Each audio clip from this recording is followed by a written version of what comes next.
Hello, vivacious viewers, and welcome to Healthy Living. In recent decades, osteoporosis, a condition in which the bones become less dense and break more easily, has become an epidemic, especially in developed countries, and now affects more than 75 million people in Europe, Japan, and the USA. Globally, statistics reflect that 1 in 3 women over age 50 will experience an osteoporotic fracture.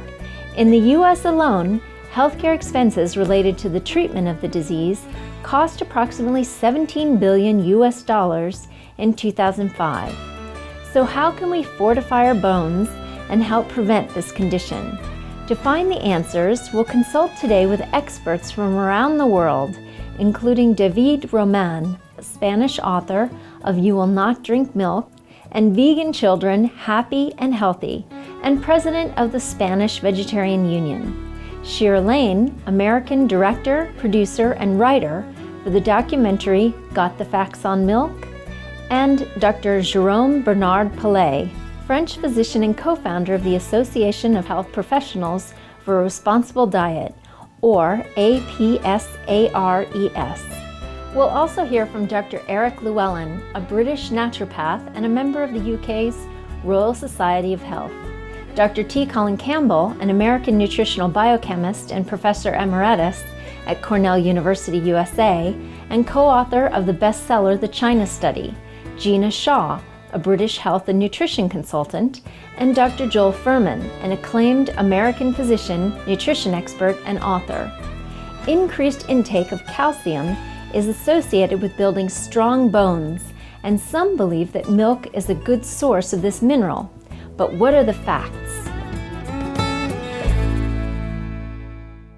El hecho de consumo elevado de leche no resulta protector para los huesos. Las fuentes de calcio animales, en este caso la leche, aparte de los demás efectos perjudiciales que, como estaba comentando, tiene, no ayuda a fortalecer los huesos. Se han hecho estudios y a mí el que más me parece demostrar esto es uno que se hizo en la Universidad de Harvard, en el que se siguió a unas más de 70.000 mujeres durante 12 años y se observó que las mujeres que más leche consumían eran las que más fracturas tenían de huesos.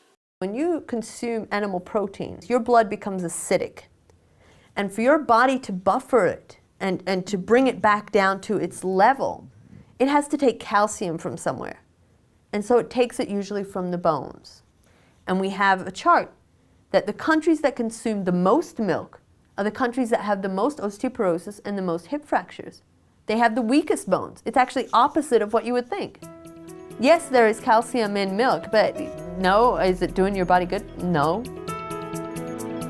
Pour être honnête, il est vrai que le lait contient du calcium. Par contre, le fait de consommer du lait ne prévient pas l'ostéoporose. Et ceci s'explique de manière très simple. Le lait est riche en protéines et la consommation de protéines a tendance à provoquer une fuite urinaire de calcium. Et lorsqu'on analyse objectivement les faits, les Américains et les Suédois font partie des plus gros consommateurs de lait dans le monde, et les Américains et les Suédois sont aussi ceux qui ont les taux de fractures ostéoporotiques les plus élevés au monde. Et c'est une illustration qui montre que le lait n'est pas du tout efficace pour prévenir l'ostéoporose. No, the recent studies in America on dairy products in bone tissue density had to be stopped for legal reasons because women were losing more bone tissue than with the placebo. In other words, their bones were getting weaker the more calcium and dairy foods they had. Just a matter of fact. High consumption of dairy products such as milk, cheese, ice cream, butter, and yogurt can also lead to other serious conditions, such as heart disease and prostate and breast cancer. The Iowa Women's Health Study found that women who consumed more than 1 glass of milk a day had a 73% greater chance of ovarian cancer than those who drank less than 1 glass. Dr. T. Colin Campbell explains how consuming dairy products and meat has other far-reaching consequences. If we start consuming protein in excess of what we need, cholesterol levels in our blood starts to rise. Atherogenic lesions that lead to heart disease starts to increase. We get an acidity that then pulls calcium from the bones. We start growing cancers. The amount of protein we need is about 8 to 10% of total calories. Most of us, 95% of us in our society, consume somewhere in considerably in excess of that. We consume between about 11 and 25% or so. And so we put ourselves at risk by doing that. And plant-based foods, a good plant-based diet, vegetables, fruits, grains, has just about 8 to 10% protein.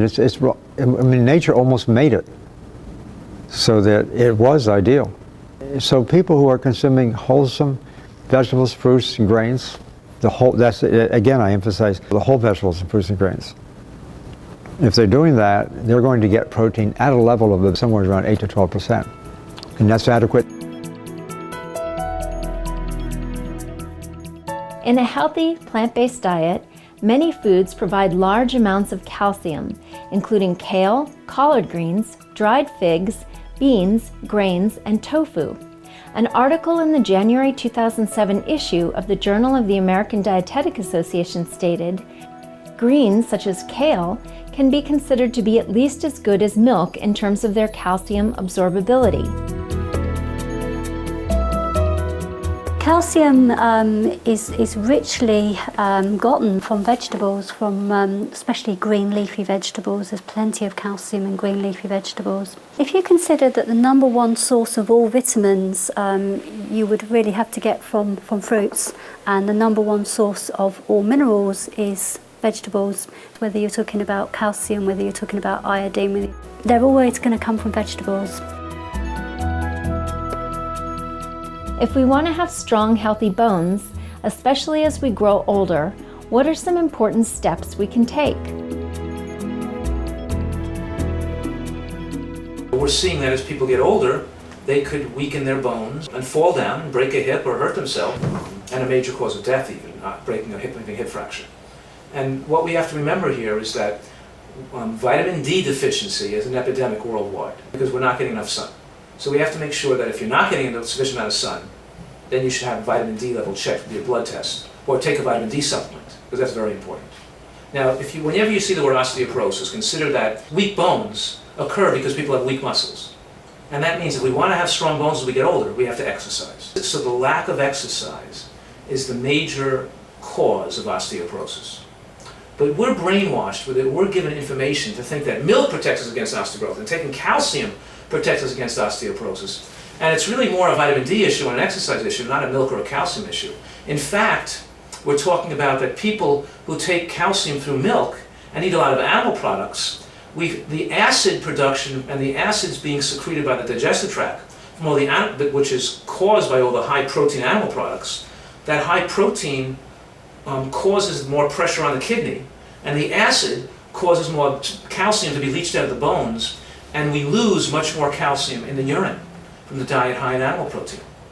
So we lose too much calcium if our diet is too high in animal protein.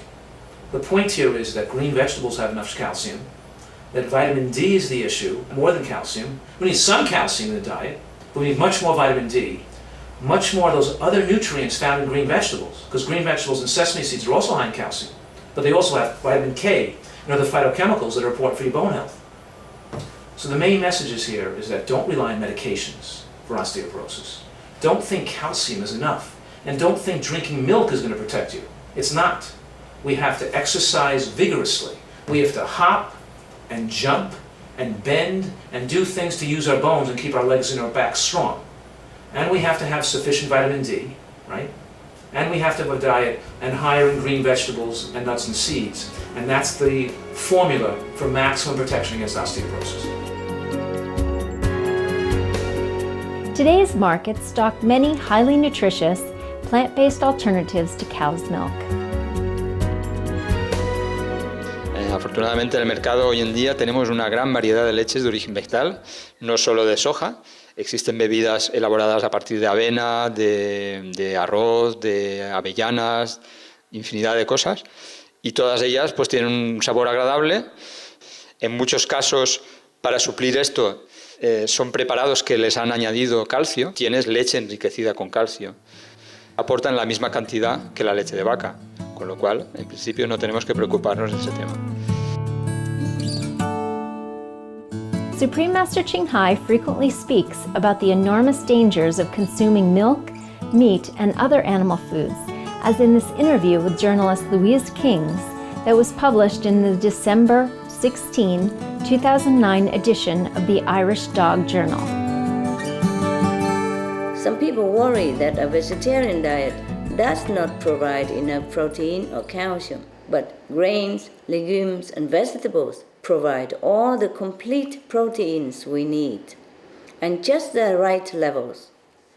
US researchers found that plant-based eaters had the lowest rates of osteoporosis.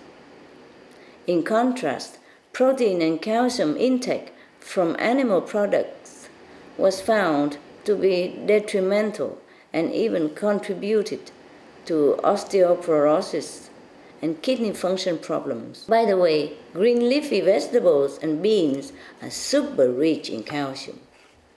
For example, 1 cup of broccoli or 2/3 cup of tofu has as much absorbable calcium as 1 cup of cow's milk, and is free of the fat, cholesterol, and hormones that come with cow's milk.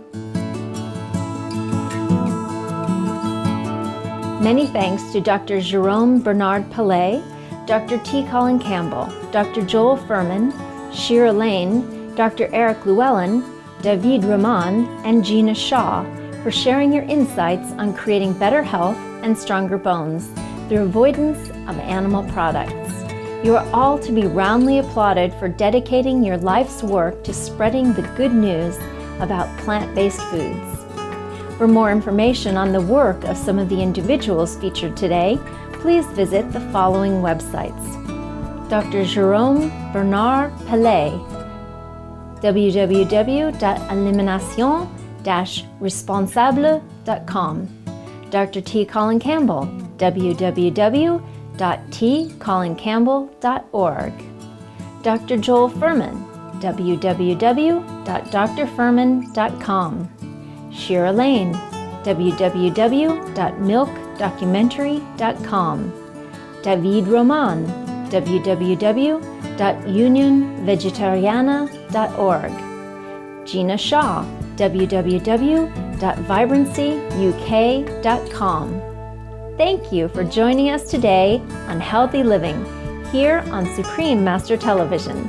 May all enjoy abundance, good health, and a long life in a soon coming vegan world. For more details, please visit www.suprememastertv.com/HL.